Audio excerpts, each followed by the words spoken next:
a voice, an image, an avatar, an icon, a representation. So the narcissist mind looks a lot like two internal objects. Yes,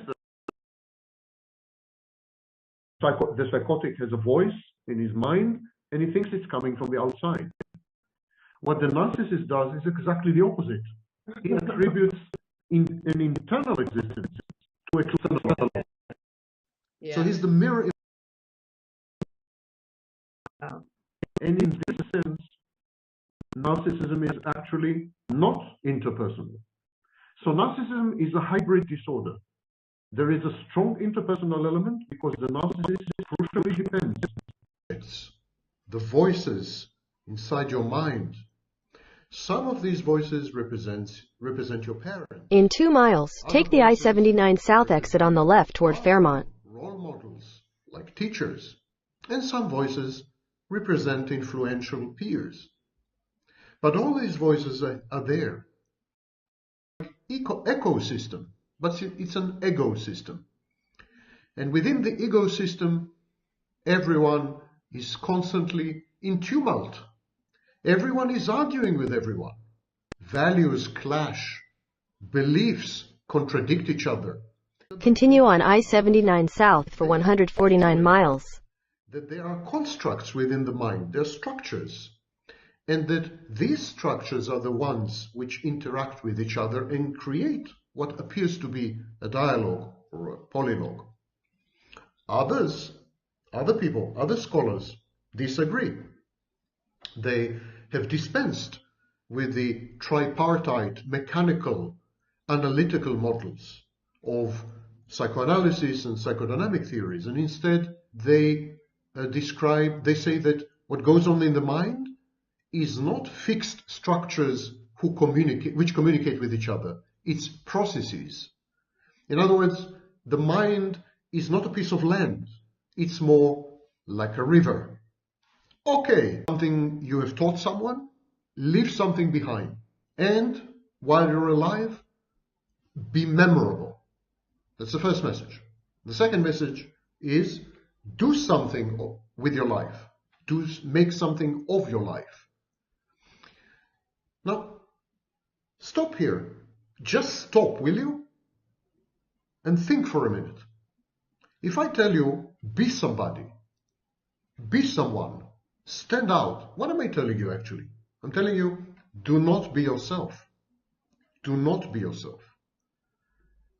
Be something that conforms to the expectations, the values, and the reward system of your environment. Because to be somebody, to be someone, that's not for you to say. That's for people around you. They're the ones who are going to say, yeah, well, he is somebody. He is someone. It's a social verdict.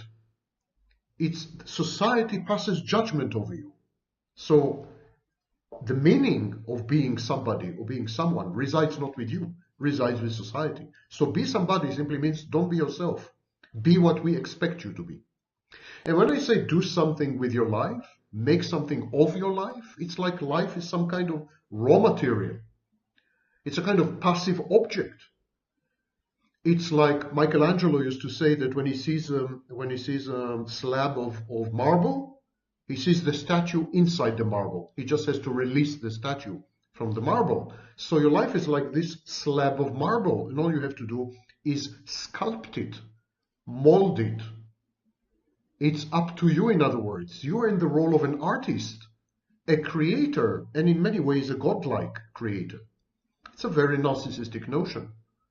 But it's also very demeaning and very debasing, because life is so much more than raw material. Life is such a miracle, such a wonder, and to reduce it to a commodity whose main role is to elevate you, to make you somebody, to make you someone, a lever to accomplish things which society will judge, estimable, and this is to subject yourself to socialization in its most pernicious and insidious form. Indeed, We are all encouraged by society to position ourselves relative to others. This is called relative positioning. And the most extreme and sick form of relative positioning you can find on social media, where everyone compares himself to everybody else. I mean, how many likes did I receive? How many people watched my video? How many people commented, etc., etc. Relative positioning. Numerous studies have demonstrated since 2008 that relative positioning is the main engine of anxiety and depression. The rates of anxiety and depression between tripled and quintupled among users of relative positioning, of social media and its relative positioning. Also, relative positioning creates conditioning, operant conditioning. It transforms you into a salivating dog.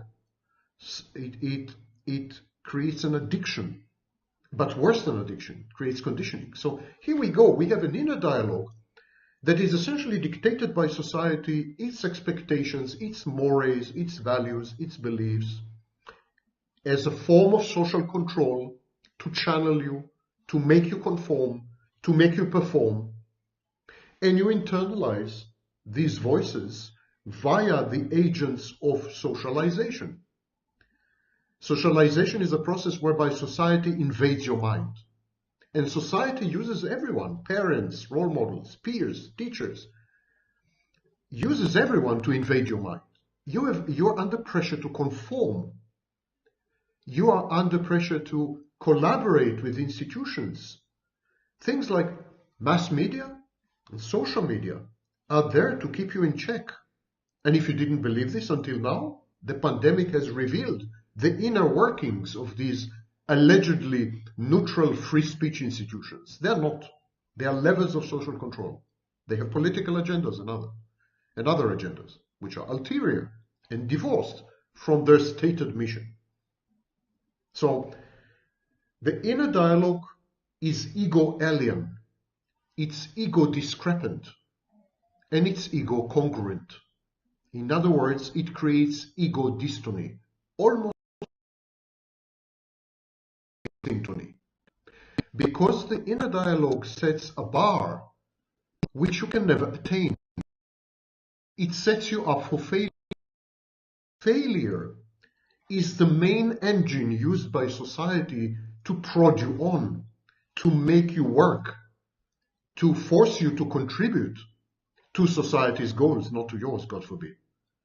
You are a creature of society in the sense that your mind is a hive mind. It's populated by hundreds of voices, none of which is yours. So the first thing that you could do is borrow a technique from cold therapy, and it's called map of happiness. Write down everything without which you cannot be happy. Now pay attention. Not everything that makes you happy, but everything without which you could not be happy. Let me give an example. I like red wine. You may have noticed. I also like coffee. You will notice now. Fine. But I can be perfectly happy without red wine and without coffee, without both. So they will not make it to the list. They will not make it to the map of happiness.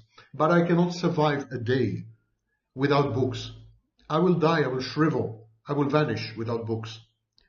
So books make me happy, but without books I could never be happy. I would like you to make a list of things without which you could never be happy. Could you be happy without your spouse? Could you be happy without your children? Could you be happy without your jobs? Could you be happy without your books? Could you be happy without your social media? Could you be happy without your friends, your neighborhood pub, whatever? Just make a list of things, not of things that make you happy, but things without which you could never be happy. And then find the common denominator. For example, if what makes you happy is, I don't know, travel, watch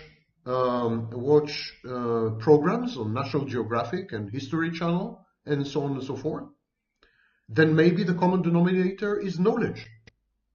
If what you like is to travel and, for example, casual sex, you're promiscuous, without that you couldn't be happy, Maybe the common denominator is freedom. If what you like is flashy cars and to do shopping, of course the common denominator is money. So begin to delete, begin to minimize your list, find the common denominators, what underlies the various manifestations, the various things without which you could not be happy. These common denominators are the preconditions for your happiness. Later on, as we progress, you will discover that the main role of your inner dialogue is to suppress precisely these conditions for happiness. Because if you reach happiness, you lose ambition and you lose incentive to work. You are disincentivized. Now, society wants you to work. Society wants you to produce. And even more so, society wants you to make enough money to consume. These are the engines of society. It needs you to be in a constant state of unhappiness, of lack, of wish, of need, unsatisfied, ungratified need. It needs you to be incomplete. It needs you to be restless. It needs you to seek and never find. It is this path, this journey of seeking and never finding that constitutes and underlies social institutions, especially institutions in capitalist society, in materialistic societies. I said before that modern civilization is a death cult. Modern civilization needs you to die in increments, and profitably so. If your inner dialogue is eliminated, if your introjects are suppressed, if you know exactly what are the preconditions for your happiness, the things without which you could not be happy, then you will have attained happiness. And the minute you're happy, trust you me, you become inert. You don't want to mess with the state of happiness. You don't want to experiment. You don't want to, perchance, break it apart, break the magic, dispel this state of satiety and gratification. You don't want that, this blessed state. So a state of happiness is exactly as Eastern philosophies have told us for thousands of years. State of happiness is a state of non-motion, or what I call, as you will see much later, nothingness. Now, society abhors nothingness. Society abhors a lack of motion. Society constitutes itself on permanent, perpetual mobile, permanent motion, permanent consumption, people are encouraged to go out, to spend money, to meet each other. Society relies, as any device or machine does, as any technology does, society relies on constant operation. Society is not your friend, is not your friend. And the agents of society, including your so-called friends, including your own family, they are very frequently the agents of unhappiness. Their demands, their expectations, their values and their beliefs rarely tally 100% with yours. They drag you down. They distract you. They divert you. They are not helpful. Before we proceed, I would like to discuss language and games. There is a hypothesis called linguistic relativity. It's also known as the Sapir-Whorf, A-W-H-O-R-F. Sapir, S-A-P-I-R, Whorf hypothesis, or Whorfianism. It simply suggests that the structure of our language affects our worldview. Our worldview, our cognition, the way we think, the way we structure our thoughts, the way we try to map our thoughts onto reality, in other words, our theories of the world, our theories of mind, our working models, internal working models, all these are critically dependent on language. There's a debate.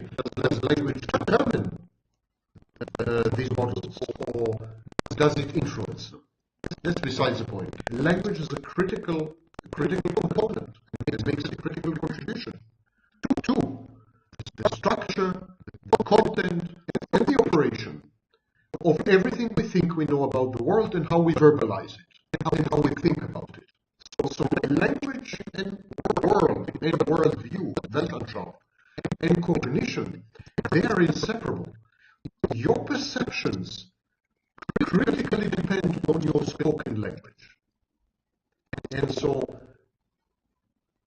if you want to change your mind in the good sense, if you want to reach a locus of happiness, if you want to alter your locus of control from external to internal, for example, which is a healing process, if you want to change your life for the better and change the way you think about life and render it more functional, if you want to accomplish all these laudable goals of self-completing, becoming whole and healed, you need first of all to change your language, or at least to understand what in your language constitutes an obstacle to these accomplishments, personal accomplishments. Of course, besides a state of total happiness, total contentment, and lack of ambition, and lack of motivation to act. Society doesn't want that. Society doesn't want you to be happy with iPhone 11. Society wants you to buy iPhone 12. How to make you buy iPhone 12? By altering the language, by changing the language, by choosing words which resonate with you in ways which alter your worldview, which force you to act. We'll come to it in this series of videos later. And then I wanted to mention the concept of game. Eric Berne, B-E-R-N-E, he wrote the founding text of transactional analysis. It's called Games People Play, one of the most brilliant books ever written about psychology in human affairs. And there's transactional analysis, which in itself is a very fascinating treatment modality. Psychotherapy. I'm not sure they would be happy with these labels, but that's what they are. He says that there are two types of people who adamantly and proudly refuse to partake of games. And so these two types of people are they won't play the game. They refuse to be integrated into the ludic exchanges, the exchanges of games. They refuse to play the game. To cut a long story short, that's the narcissist and the psychopath. They're defiant. They're contumacious. They hate authority. They won't accept. And so they're out of the game. Out of the game observing the game. Out of the game obstructing the game. They're out of the game because they have their own game. They make the laws. When the psychopath and the narcissist refuse to play the game, they put a wrench in society's workings. Is this a good thing? Up to a point. That's why narcissists are overrepresented among creative people. People who destroy and disrupt the old in order to create the new. What Schumpeter called creative destruction. So narcissists and psychopaths, up to a point, are actually positive people because they provide us with an external gaze, with an external point of view, and suddenly we see the society's game for what it is, manipulation. The problem with narcissists and psychopaths is that they go too far. And they go too far at our expense, at the expense of normal people, because they don't have empathy, and they don't have emotions. So they don't care. They don't know where to stop, and they don't care to stop. So they become predators. They start well, they end badly. Narcissists and psychopaths would not play the game called sex. They would not play the game called intimacy. They would not play the game called family with a woman or someone. And when they refuse to play the game, your only way is to opt out, to resort to other playmates. When they decline to play business, or when they decline to play friendship with someone, very often the rejected parties revert to another partner. These are ineluctable self-inflicted losses. And gradually they warp, they thwart, and they stunt the minds and lives of narcissists and psychopaths. In his seminal survey of grandiose psychopathy, The Mask of Sanity, Harvey Cleckley branded this kind of non-game a rejection of life itself. The only game narcissists and psychopaths will participate in is let us all pretend that this is for real. A delusional and shared fantasy with limited longevity and guaranteed expiry. A psychopath's only concession to human intercourse is a zero-sum, let's play my game, you give it all, and I take everything you have, and then some. So, it is true that narcissists and psychopaths challenge the game, and in this sense, they have a positive contribution. We call it creativity, imagination. But then they take it too far. And again, the narcissist game is, let us all pretend that this is for real. It ends badly. And the psychopath's game is zero-sum. Play my game. You give it all to me, and I take everything you have and then some. That's not a game. That is pillage and plunder. Why am I mentioning this? Because it's easy to say the inner dialogue is a societal implant. I'm rejecting it. I'm not going to abide by it. I'm going to be my own man. I'm going to be authentic. I'm going to have an authentic inner dialogue. And I'm going to reject, interject what they say, because their voices are not friendly. They don't have my best interest in mind. And I'm going to reframe and recreate an inner dialogue which takes into account my happiness. All well and dandy. But be careful not to become a narcissist or a psychopath in this process. Because narcissists and psychopaths start exactly the same way. They reject the inner dialogue, which is dictated by society and socialization agents. But then they go too far. Don't go too far. While you should understand that the voices inside your head are alien to you, and they don't have your best interest in mind. They have the best interest of society in mind. You should understand this. The solution is not to become a narcissist. The solution is not to become a psychopath. The solution is to become your own person by adopting nothingness, which is something I will explain much later in future videos. So don't say, Sam, you're pushing us to become narcissists, you're pushing us to become psychopaths, because defiance and hatred of society is rejection of life, like Cleckley said. No, that's not what I'm saying. On the contrary, I'm encouraging you to embrace life. What I'm saying is to purge your mind of voices that are not you. This is called in existentialist philosophy and psychology lack of authenticity, inauthenticity, dead faith. This is what I'm telling you. And of course, the alternative to being authentic is not to be a narcissist or a psychopath. In many respects, they are not authentic. For example, the narcissist lives in fantasy land. That's not being authentic. That's totally denying who you are. The narcissist is a void, an emptiness. And the psychopath is a predator. If you can't have any meaningful interactions with other people, you might as well die. Meaningful interactions with other people are very critical to who you are. But don't let these interactions be dictated by outside forces, expectations, mores, values, beliefs, diktats, rules, laws, threats. Structure these interactions with other people based on who you are, and structure your identity, your essence, on the principle of nothingness. We are now discussing how to practice nothingness. The first stage was to identify your shadow, and this is the second stage, heal your inner dialogue. So there are many stages. We can't get directly to nothingness. You need to go through these stages first, because otherwise you will not be ready. And mentally and psychologically to accept the principle of nothingness. For example, you may have narcissistic defenses. You want me to be nothing? I'm somebody. What do you mean? I'm not nothing. I'm not nobody. These are narcissistic defenses. Or you're going to have psychopathic defenses. You're going to say, F you. I'm not going to be a nobody. I'm not going to be a nothing. Ironically, the very rejection of society is a social role model.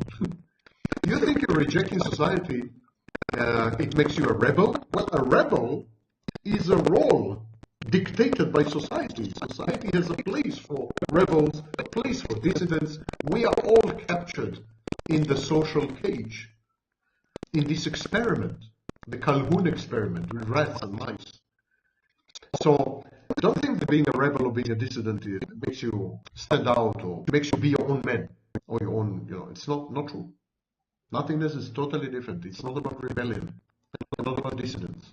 Because rebelling and dissenting is defining yourself via social roles and in contradistinction to society. The rebel is defined by the very thing that he rebels against. Okay, we need to think of the inner dialogue. We need to scrutinize it as we would scrutinize a scientific theory. The first question we need to ask is a question of attribution. The inner dialogue is mine or others? These voices in my head, this sentence that just popped into my head, is it what I would say? Or is it what my mother used to say when I was a kid? Or is it what my teacher once had told me? Or is it what a group of my peers forced me to do and to say when I was younger? Are these voices authentic? Are they an integral part of the fabric that is I? Or are they imports, alien, foreign goods? That's the question of attribution. The second question is ego-syntony. These voices, do they make me feel uncomfortable, unhappy, discontent, frightened, pining, tragic, destroyed, depressed, dysphoric, anxious? If they do, something's wrong with these voices. And even much more so, something's wrong with the fact that I'm listening to these voices, interacting with them, considering what they have to say. These voices are bad for me. They're wrong for me. They have no place. Because inner voices could be critical. Inner voices could disagree with you. Inner voices could show you another way. But if they do it with love, you will never feel any of these negative emotions. Negative emotionality is when you perceive a threat. When you're threatened, you react with negative emotionality, including anger and rage. So, really friendly inner voices, they are like good friends. They will give you good advice, and sometimes this advice, you're not going to like this advice. And sometimes this advice would be critical, would criticize you. But it's going to be done with love and empathy and compassion. And you're going to feel it. Voices that lack love, empathy, and compassion are not your friends. So ego-syntony is a critical test, not happiness. Happiness is the goal. Happiness is like money. It's a goal. I'm talking about the means. Ego-syntony, to feel comfortable in your own skin. The third test is fuzziness. Are these voices clear or are they ambiguous? Are they easily decipherable or are they equivocal? Do they leave place for multiple interpretations or are they prescriptive? They suggest a way forward which is, laser-like, focused. Are they goal-oriented or do they just decompensate you and disintegrate you and attack you? Fuzziness is a critical issue. Voices which are not good for you, voices which are your enemies, introjects which are there sadistically, the inner critic, the sadistic superego, they're fuzzy, actually. They're fuzzy also in the sense that you can never satisfy them. Never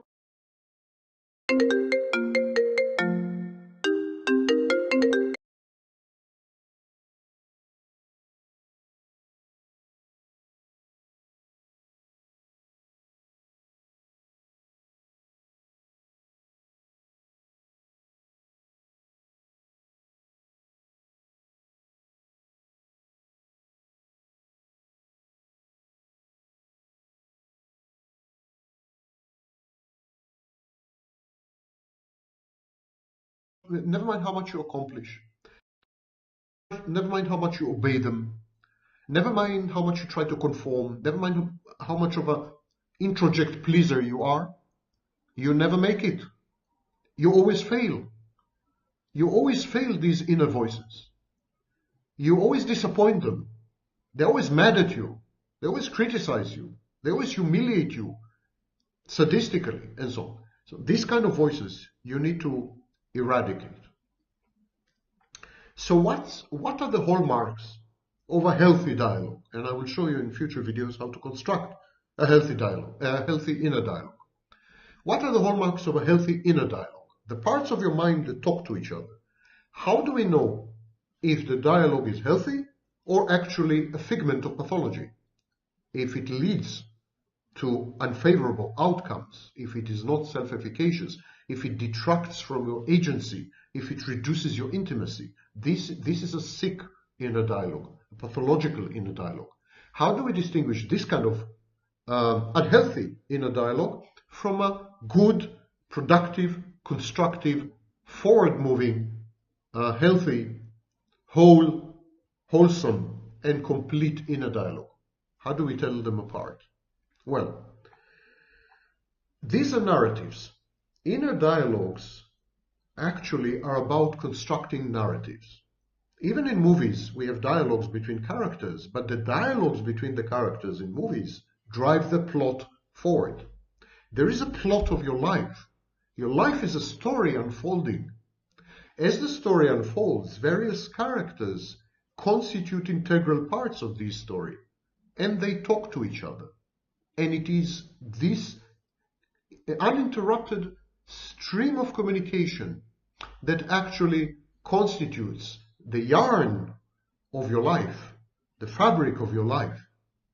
So we need to inspect the plot, the narrative.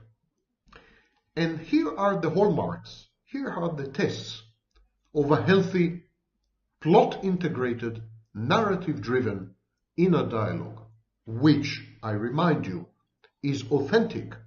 It's your voice. It's not fuzzy, not sadistic, and is egosyntonic. Makes you feel good with yourself. Even when the voices disagree with you or criticize you, you still feel good because you feel that you're surrounded with friends.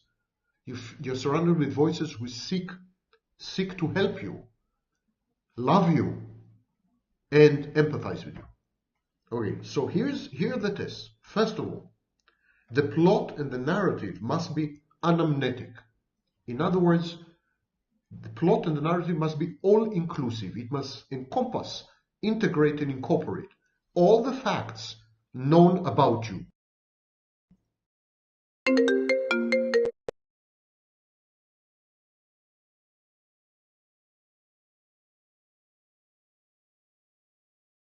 Every single incident that happened in you, every interaction you had with everyone, everything you have learned, everything you have acquired, everything you have lost, everything you have forgotten, everything, unconscious and conscious, everything must be integrated into the plot and the narrative so as to yield a healthy inner dialogue.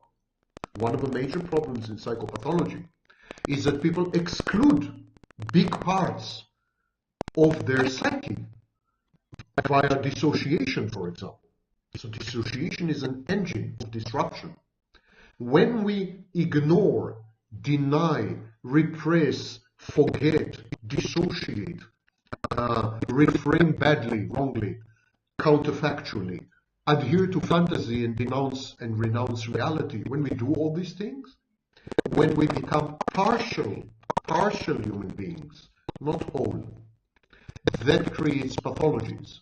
So a healthy narrative with a healthy inner dialogue is anamnetic, all-inclusive, doesn't have a shadow area or a dark side that is utterly inaccessible and that is very big. Second thing, it must be coherent. It must be chronological, structured, causal, adhere to causation. The linkages must be clear. A leads to B for good reason. Your life must make sense. And it must make sense phenomena. Both phenomena related to you and phenomena pertaining to the rest of the universe, other people. So you can't have a plot or a narrative or an inner dialogue that's okay internally, but conflicts with reality, is counterfactual, is conspiratorial, is fantastic, is delusional, or in extreme cases, psychotic. All these are pathologies. Next, your narrative, plot, and inner dialogue, they must be logically compatible. They must not violate the laws of logic, both internally and externally. Internally, your plot, the story of your life, the dialogue between the various introjects and entities, they must abide by some internally imposed logic. Even crazy people, like people with psychotic disorder, there is logic to their madness, in their madness. And it must be externally logical, the Aristotelian logic, which is applicable in the observable world. So logic is critical. Some people call it rationality, but there's a difference. Next thing, your plot or narrative or inner dialogue, they must be insightful. Even I would say diagnostic. They must inspire in you a sense of awe, a sense of wonder and astonishment, which is the result of seeing something familiar in a new light, or the result of seeing a pattern emerging out of a big data, a big body of data. Insights, patterns, they must constitute the inevitable conclusion of the aforementioned logic, the language, and the inexorable unfolding of the plot. Put simply, your plot, your narrative, your inner dialogue can go only one way. There's only one correct way, not hundreds of correct ways. This is one huge mistake of modern Western psychology.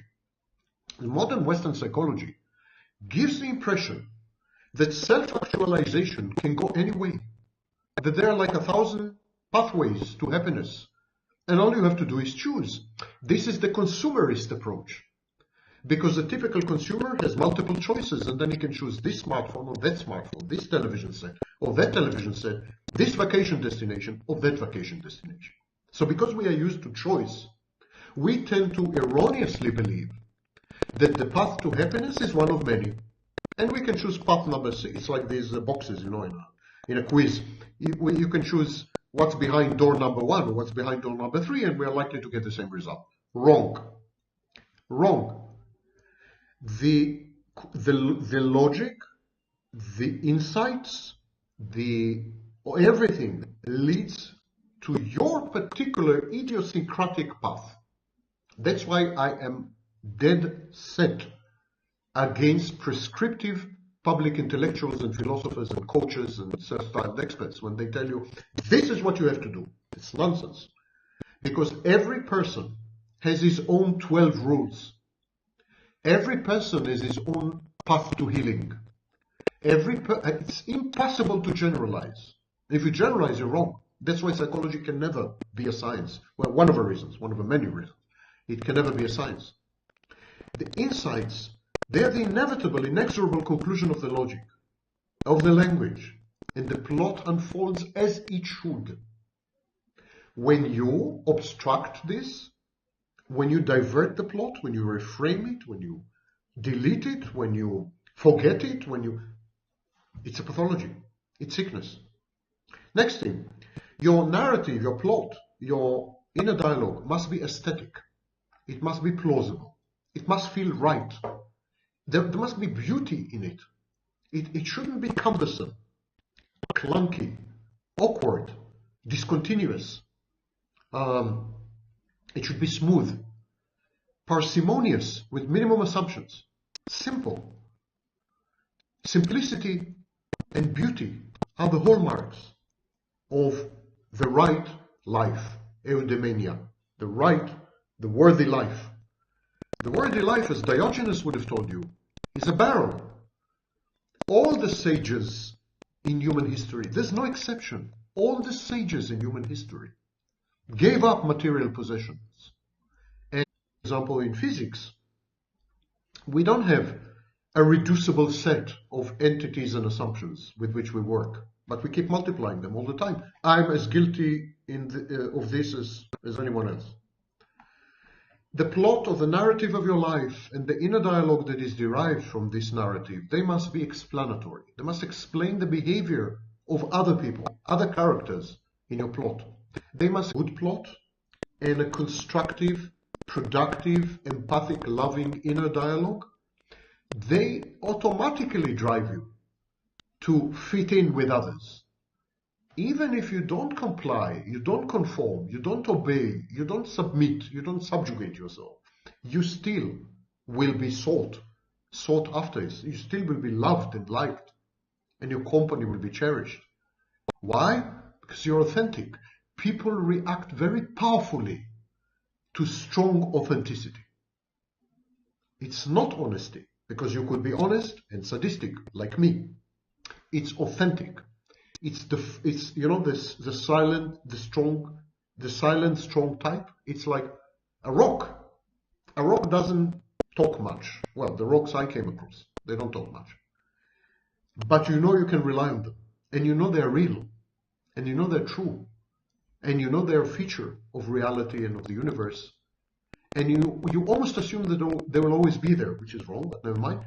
And so, such people, you seek their company because of their inner calm, because of what they exude. And what they exude is not self-confidence in the Tony Robbins sense, and not dominance in the Jordan Peterson sense, and not even oceanic feeling in the Sadhguru sense, or Osho, or whatever other. Purified being. This. By a narrative, plot, and inner dialogue that I mentioned before. So, your mind. What exists is your mind. Your body is a container. Very pleasurable container at times, but still a container. The ancients were right about this. The body is nothing. You can endow yourself with your mind, and only you can. The narrative and the plot, the story of you must be imposing.